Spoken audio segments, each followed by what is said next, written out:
Good morning friends, मैं are के तिवारी एक बार फिर से आप लोगों के बीच में हाजिर हूँ। आज हम डिस्कस करेंगे विलियम शेक्सपियर की बायोग्राफी एंड वर्क्स में। तो चलिए हम लोग डिस्कस करते हैं विलियम शेक्सपियर की बायोग्राफी और इनके वर्क्स को। चलिए दोस्तों शुरू करते हैं। तो जैसा कि आप लोग जानते हैं कि इनके बर्थ के बारे में 23 अप्रैल 1564 इन स्ट्रैटफोर्ड अपॉन एवन। जो एवन है वो रिवर का नाम है, स्ट्रैटफोर्ड विलेज है, ठीक है, इसीलिए स्ट्रैटफोर्ड अपॉन एवन की बात होती है। और स्ट्रैटफोर्ड डिस्ट्रिक्ट भी है। जब डिस्ट्रिक्ट की बात होती है तब आन आता है, और जब विलेज की बात आएगी तो अपान। यहाँ पर स्ट्रैटफोर्ड विलेज है, इसलिए यहाँ पर स्ट्रैटफोर्ड अपॉन एवन आया है। In the country of Warwickshire. He was baptized at Holy Trinity Church Stratford on 26 April 1564। यानी डेट के बारे में जो वैसे तो लिखित कहीं नहीं था, लेकिन जो होली ट्राइनिटी चर्च है जहाँ पर इनके रजिस्टर्ड किए गए, जहाँ पर बैप्टाइज किए गए, तो बैप्टाइज करने के साथ ही जो भी बैप्टाइज होता है उसका नाम वहाँ के रजिस्टर में लिखा जाता है, और जन्म के तीसरे दिन ये बैप्टाइजेशन का काम होता है। तो इसके अकॉर्डिंग उनका जन्म उससे 3 दिन पहले यानी 23 अप्रैल को हुआ था। स्ट्रैटफोर्ड विलेज, जैसा कि आप जानते हैं, विलेज नाम है। पेरेंट्स हैं जॉन शेक्सपियर और मैरी आर्डन। जॉन शेक्सपियर एक सक्सेसफुल ग्लोवर थे, ठीक है, जो एक तरह से छोटे मोटे व्यापारी का काम करते थे। डॉटर ऑफ, और इनकी जो माता जी थी, डॉटर ऑफ एन एफ्लुएंट, एक बढ़िया जो मतलब कि प्रॉस्पेरस फैमिली थी, उनकी माता मतलब बेटी थी इनकी माता जी, ठीक है। एजुकेशन की बात होती है तो 7 वर्ष की उम्र में इनको गांव के ही, यानी इनका जो नेटिव विलेज है स्ट्रैटफोर्ड का, वहीं उसी के ग्रामर स्कूल में इनको भेजा गया था, ठीक है। Where he picked up small Latin and less Greek. ये क्वेश्चन पूछा जाता है। हाँ, इसको किसने कहा था small Latin and less Greek? तो ये बात आप ध्यान रखिएगा, बेन जॉनसन ने कहा था। किसने कहा था? बेन जॉनसन ने। Okay, now spires in children की बात करेंगे। एट द एज ऑफ 18 इन 1582, ये 1582 की बात है जब इनकी शादी होती है 18 साल की उम्र में। और इनकी वाइफ जो होती है एनी हैथवे, जिसके साथ इनकी शादी होती है, वो 26 साल यानी 8 साल की बड़ी थी, ठीक है। With whom he had 3 children, जैसे 3 बच्चे। रोजाना आफ्टर 6 मंथ ऑफ मैरिज। उसके बाद 2 बच्चे इनके और होते हैं, Hamlet and Judith. Twin child थे। हैमलेट 11 साल की एज के बाद मर जाता है, और जूडिथ जो होती है उनकी शादी किससे होती है? थॉमस क्वीनी से। सुजाना की शादी जॉन हॉल से होती है, ठीक है। Death, he died on 23 April 1666 at the age of 52 in Stratford. अपने होम डिस्ट्रिक्ट में ही खत्म हुए। He was buried in the chancel of the Holy Trinity Church 2 days after his death. इनको जो दफन किया गया था, इनकी मृत्यु के 2 दिन बाद इनको दफन किया गया था। The epitaph on his grave stone में good friend for Jesus sake forbear to dig the dust enclosed here, blessed be the man that spare these bones and curse be he that moves my bones, ठीक है। एक तरह से यहाँ पर Shakespeare ने अपने ग्रेव स्टोन पे कहा है कि जो हमारे इन पत्थर को, यानी ग्रेव में जो स्टोन्स हैं, इनको जो हटाएगा उसके लिए कर्स है, और जो इनको सुरक्षित करेगा, सेव करेगा, उसके लिए ब्लेस है, ठीक है। ये देख लीजिए आप लोग, the grave of author and poet William Shakespeare in Holy Trinity Church. ये ऐसा ही इसका रूप है, आप लोग देख सकते हैं। आगे चलते हैं। इनका सॉब्रिकेट पता है, स्यूडोनिम बर्ड ऑफ एवन है। Occupation the Elizabethan poet. इसको ध्यान रखिएगा, ये क्वेश्चन पूछा गया है। शेक्सपियर क्या है? एलिजाबेथन पोएट है, एक्टर है, एंड रेनेसां प्लेराइट। अभी आगे हम बताएंगे, आगे आप लोग देखिएगा, जिसमें एक्टर के तौर पर कौन कौन सा रोल कहाँ पर प्ले किया है। Some important point about the author क्या है इनके बारे में? Between 1885 to 1592 a successful career in London as an actor, writer, and in 1594 he joined as an acting troupe called the Lord Chamberlain's Men. Lord Chamberlain's man में जब इनकी joining तब होती है जब वहाँ पर कोई एक्टर क्या होता है, ख़त्म हो जाता है। उस एक्टर के प्लेस को, उसकी वैकेंसी को फिलअप करने के लिए, फुलफिल करने के लिए क्या करते हैं, वहाँ के जो सेलेक्टर होते हैं इनको चूज़ करते हैं। तो वहीं पर इनको सबसे पहला रोल मिलता है, हार्स का रोल प्ले करते हैं, ठीक है। उसके बाद फिर छोटे मोटे माइनर रोल इनको मिलना शुरू हो जाते हैं। और 1885 में लंदन छोड़ने का क्या रीज़न था, आप लोगों को पता होना चाहिए कि इस समय वहाँ पर इनके होम डिस्ट्रिक्ट में ही एक लूसी पार्क फैमिली रहती थी, ठीक है। लूसी फैमिली के पास इनका पार्क था, तो वहाँ पर इनका आना जाना था। लूसी फैमिली ने उसी पार्क में हिरन पाल रखा था, तो ऐसा माना जाता है कि डियर स्टीलिंग का इनके ऊपर एक्यूजेशन था कि इन्होंने वहाँ का हिरन चुराया और उसको पता नहीं क्या कर दिए। ये कहा जाता है कि उसको मार करके खा गए। तो उसके डर से मतलब वहाँ पर एक्यूज़ किया गया। एक बार इनको मार भी पड़ी है, विधिवत मार पड़ी है।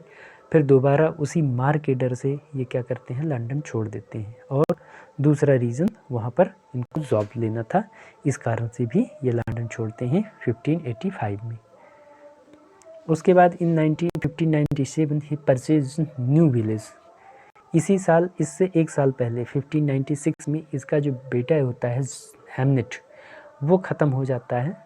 Hamlet died in 1596 and in 1597 he purchased New Palace in स्ट्रैटबोर्न।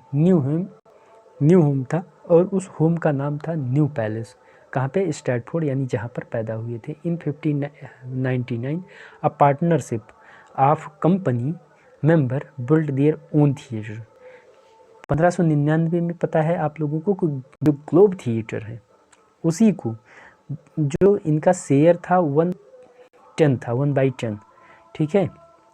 तो 10 जो इनका एक भाग था 10 में से, तो उसमें इन्होंने शेयर लगाया और ग्लोब थिएटर को बिल्ड किया। He became part owner of the globe and black fryer theatre. Black fryer theatre और ग्लोब थिएटर के ये पार्ट मालिक थे, यानी कई सारे लोगों के साथ मिलकर के बनाया था। ही हैड सेवरल पार्ट्रॉन, कई सारे संरक्षक थे। One of them earl of Southampton, इन्हीं को हेनरी वर्सले कहा जाता है। तो ये जो हेनरी वर्सले थे, शेक्सपियर ने अपनी सॉनेट्स और पोएम लगभग इन्हीं को, कई सारी पोएम्स और सॉनेट्स हैं, इनको क्या की हैं, डेडिकेट की हैं। In 1623 John Heming and Henry Condell, ये दो फ्रेंड्स थे एंड फेलो एक्टर्स थे ऑफ शेक्सपियर। ये शेक्सपियर के साथ में ही एक्टिंग किया करते थे। Publish the first folio that include 36 plays, जिसमें पेरिकल्स को ऐड नहीं किया गया था। पेरिकल्स का दूसरा नाम है the prince of Tyre, was not included in the first folio. Around 1590 to 1593 he wrote 154 sonnets. ये जो टाइम होता है 1590 से 1593 का टाइम, इस समय जो थिएटर थे वो क्लोज कर दिए गए थे। रीज़न, वहाँ पर एक पेंडेमिक फैला हुआ था, प्लेग। ओके, ये जो प्लेग था जिसके कारण थिएटर को क्लोज कर दिया गया था, पेंडेमिक था इसलिए बंद कर दिया गया। तो शेक्सपियर के पास और कोई काम तो था नहीं। उस समय जो परफॉर्मेंस होती थी, डेली लिखे जाते थे प्लेज और डेली परफॉर्म किए जाते थे। उतना ही लिखे जाते थे जितना परफॉर्म होता था। तो उस समय कोई परफॉर्मेंस नहीं था, तो इसलिए क्या करते हैं, ये इसी टाइम ये सोनेट लिखते हैं, 154 sonnets which were published collectively on 20th May 1609 by Thomas Thorpe. Thomas Thorpe ने 1609 में इनके जो सोनेट्स थे उसको पब्लिश कराया। लिखा कब था, 1590 से 93 के टाइम पे। और जो इनका लीजेंडरी एंड हिस्टोरिकल मटेरियल है, Shakespeare depended mainly on Holinshed chronicle of England, Scotland and Ireland. ये क्वेश्चन पूछा जा चुका है 2009 टीजीटी में। And also on Thomas North, और दूसरा पार्ट, एक तो हॉलिंसेट क्रॉनिकल, दूसरा है थॉमस नॉर्थ का ये जो प्लूटार्क्स लाइफ थी, इसका ट्रांसलेशन था इससे और हॉलिंसेट क्रॉनिकल से इनके जो हिस्टोरिकल प्लेज हैं वो क्या हैं, इन्हीं पर बेस्ड हैं, इसी की कॉपी करके लिखे गए हैं। ओके, इन 1602 ये हॉलिंसेट क्रॉनिकल की बात हो रही है और इनके translation of Plutarch life. Okay, love labour's lost, midsummer night dream, merry wives of Windsor and the tempest are the original plot. ये जो प्लेज हैं इनके ओरिजिनल प्लॉट हैं, इसमें कहीं से कॉपी नहीं की गई। उसके बाद फिर इनके 4 ग्रेट ट्रेजेडीज़ की बात होती है। इन 4 ग्रेट ट्रेजेडीज़ में इनका सीक्वेंस पूछा जाता है, हैमलेट, ओथेलो, किंग लियर और मैकबेथ। हैमलेट 1602 में, ओथेलो 1604, किंग लियर 1605, मैकबेथ 1606। इसको आप लोग याद रखिएगा। होकम HOKM, होकम के सेंस में ही आप लोग समझ लीजिए ताकि ये याद रहे। उसके बाद 4 ग्रेट कॉमेडीज़ की बात होती है, तो जिसमें 4 ग्रेट कॉमेडीज़, इसको ध्यान रखिएगा, much ado about nothing, twelfth night, merchant of Venice and as you like it. ये जो 4 प्लेज हैं ये इनकी 4 ग्रेट कॉमेडीज़ हैं। और 4 ग्रेट ट्रेजेडी तो आपको पता ही चल गया, रोमन प्लेज जिसमें Coriolanus, Julius Caesar, Antony and Cleopatra and Titus Andronicus, ये 4 प्लेज हैं जिनको हम रोमन प्लेज मानते हैं। उसके बाद dramatic romances, his last 4 plays are called tragic comedy, इन्हीं को ट्रेजिक कॉमेडी कहा जाता है या ड्रामेटिक रोमांसेस कहा जाता है। ठीक है, ट्रेजिक कॉमेडी या ड्रामेटिक रोमांसेस कहा जाता है। ठीक है, उन्हीं को माना जाता है। उसके बाद बारी आती है आगे की। 1896 Frederick S Boas coined the term problem play. कब आया है? 1896। ये क्वेश्चन पूछा जाता है to refer to his 3 plays. कौन कौन से? All's well that ends well, measure for measure and Troilus and Cressida. ये 3 प्लेज जो हैं ऐसा माना जाता है कि ये प्रॉब्लम प्लेज की तरह डील करते हैं। ठीक है, ये थिएटर की पिक्चर है। शेक्सपियर के टाइम में थिएटर ऐसे हुआ करते थे। ठीक है, सामने प्ले होता था, जो आगे बैठने वाले हैं, जहाँ पर नीचे देखिए मेज वगैरह, ये मतलब नीचे बैठे हैं जहाँ एक्टर परफॉर्म कर रहे हैं उनके सामने, यहाँ पर जो लोग हुआ करते थे सम्मानित लोग होते थे। कहीं ना कहीं ये समाज के, जैसे आजकल के नेता लोग हैं तो उस समय के मंत्री वगैरह हुआ करते थे, वो लोग वहाँ बैठते थे और जनता वगैरह ऊपर से देखती थी। ठीक है, ये इसका स्ट्रक्चर होता था प्लेज थिएटर का। अब शेक्सपियर के वर्क्स की बात करें तो ऑल अराउंड 37 प्लेज लिखे हैं इन्होंने, जिसमें से 12 कॉमेडीज़, कितने? 11 tragedies, 4 romances and 10 history plays. तो टोटल मिला करके 37 प्लेज हो जाते हैं, जिसमें से 11 ट्रेजेडीज़। अगर 37 की बात करें तो 11 ट्रेजेडीज़। ठीक है, out of 11 tragedies 3 are romantic tragedies. These 3 includes, इसमें कौन कौन से हैं? Romeo and Juliet, Othello and Antony and Cleopatra. ये जो हैं शेक्सपियर के 37 प्लेज में रोमांटिक ट्रेजेडीज़ हैं। आगे बात होती है, उसके अलावा इन्होंने देखो 37 प्लेज आए, सेकेंड पार्ट है 154 सॉनेट्स। ठीक, 1609 में, जिसको थॉमस थॉर्प ने पब्लिश करा। थर्ड बात आती है, इन्होंने 2 एपिक पोएम लिखी है जिसको लॉन्ग नैरेटिव पोएम कहा जाता है, Venus and Adonis and rape of Lucrece. ये 2 नैरेटिव पोएम है। इसके अलावा इन्होंने जो अदर पोएम लिखी हैं, the phoenix and the turtle, the passionate Pilgrim and lovers complaint, ये जो हैं इनकी इम्पॉर्टेंट पोएम हैं। इसके बाद बारी आती है कॉमेडीज़ की। इन्होंने कितनी कॉमेडीज़ लिखा है इसको देखा जाए तो all well that ends well, as you like it, comedy of errors, love's labour's lost, measure for measure, the merry wives of Windsor.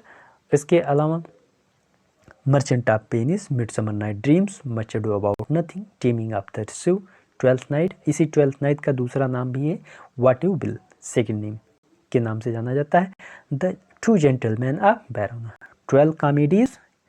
अब ट्रेजेडीज़ की बात करते हैं। देखिए 11 ट्रेजेडीज़, जिसमें पहली है Titus and Andronicus, Romeo and Juliet, Caesar Julius Caesar, Hamlet देख लीजिए 1601 टू 1602, ट्रायल्स एंड क्रेसिडा, इधर देखिए साइड में ही, King Lear, Macbeth, Timon of Athens, Antony and Cleopatra and कोरियोलेनस।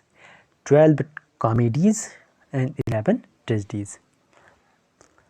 Shakespeare's plays, अब देखो किस किस प्ले में कौन सा रोल प्ले किया है शेक्सपियर ने, उसकी बात करते हैं। शेक्सपियर ने role of Adam as you like it में ये एडम का रोल करते हैं। घोस्ट का रोल करते हैं हैमलेट में, हैमलेट का फादर का रोल, क्योंकि घोस्ट हैमलेट के फादर को लिविंग कभी नहीं दिखाया गया है, उनको प्रेजेंट किया है as a ghost in Hamlet. And the chorus in Henry fifth, Henry fifth में कोरस का रोल प्ले करते हैं। King Duncan in Macbeth, Macbeth में जो किंग डंकन का रोल किया इन्होंने शेक्सपियर ने ही किया है। With 4042 lines and 29,551 words, Hamlet is the longest play. ठीक है, शेक्सपियर के अगर लॉन्गेस्ट प्ले की बात मानी जाए तो हैमलेट है, और शॉर्टेस्ट प्ले की बात माना जाए, ठीक है, शॉर्टेस्ट प्ले जो है वो है कॉमेडी ऑफ एरर्स। ठीक, दो बात आप लोग ध्यान में रखिएगा, Hamlet is the longest play और comedy of error is the shortest play of Shakespeare. Next, अब इनके नैरेटिव पोएम्स की बात कर लेते हैं। ठीक है, a poem in 6 line stanza with a plot based passage from Ovid Metamorphosis, Obeid की मेटामॉर्फोसिस पर बेस्ड है, सेस्टारीमा में लिखी गई है, सेस्ट्रा हो गया है, ठीक है, सेस्टारीमा है, quatrain followed by couplet. It is dedicated to Henry Wriothesley the earl of Southampton. ठीक है दोस्तों, अर्ल ऑफ साउथहैम्पटन। उसके बाद बारी आती है next, rape of Lucrece, narrative poem है by Shakespeare about the legendary Lucretia. इसमें लुक्रेजिया होती है, टार्किन होता है और कोलैटिन होता है, 3 कैरेक्टर होते हैं। ठीक है, ये रॉयम रॉयल स्टेंजा में लिखा गया है और एल ऑफ साउथहैम्पटन को ये भी डेडिकेटेड है। उसके बाद पैशनेट पिलग्रिम्स है जो कि 1599 में, unauthorized anthology of poems by various author. ये माना जाता है कि ये कई सारे ऑथर्स की लिखी हुई है इसमें, और शेक्सपियर की कुछ पोएम ही, कुछ लाइनें ही इसमें मतलब कि ऐड हैं। जबकि विलियम जगार्ड ने जब इसको पब्लिश कराया है 1599 में, तो ये माना जाता है कि उस पर टाइटल पेज जो है शेक्सपियर डाल दिया गया, इसलिए इस पोएम को शेक्सपियर का मानते हैं, बाकी ये शेक्सपियर की पोएम नहीं है। उसके बाद है the phoenix and the turtle. It is an allegorical elegy about the death of ideal love by Shakespeare. It was included in Robert Chester's collection Love Martyr. Robert Chester का एक collection था, anthology collection है love मार्टायर, जिसमें इसको include किया गया है 1601 में। It is also called the first great published metaphysical poem. Okay दोस्तों ये वीडियो अगर आपको अच्छा लगा हो तो आप लोग इसको लाइक, सब्सक्राइब, शेयर कर सकते हैं, अदरवाइज़ आपके लोगों की जैसी इच्छा। इसी के साथ हम इस वीडियो को ख़त्म करते हैं। नमस्कार, धन्यवाद, आपका दिन शुभ हो।